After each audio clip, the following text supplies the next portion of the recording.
खुदा की तलाश। गाइस जैसे कि देख रहे होंगे सामने एक शख्स है जो शख्स को आज दिल्ली में खो गया है। तो आप लोग देख रहे होंगे गाइस, इनका नाम है अजय, इनके पिताजी का नाम है रामधनी। ये दरियापुर बसहीं से बिलोंग करते हैं। इनका थाना है बरदा और ज़िला आजमगढ़। तो गाइस जैसे कि अगर यह शख्स आप लोग को कहीं पर लौक जाए या दिख जाए तो यह हमारा पर्सनल नंबर है। तो इस नंबर पर कॉल कीजिए, आप बात कीजिए ताकि यह शख्स कहीं पर लौक जाए। सांवला है और गाइस थोड़ा से बोल नहीं पाता है। अगर आप लोग को मिल जाए या दिल्ली बम्बई कहीं भी एरिया में मिल जाए गाइस, तो आप लोग एक बार कृपा करके कॉल ज़रूर करना।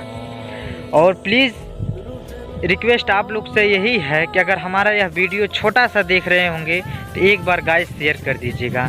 पूरे गांव पूरे ज़िला में कम से कम यह वीडियो हमारा फैल जाए।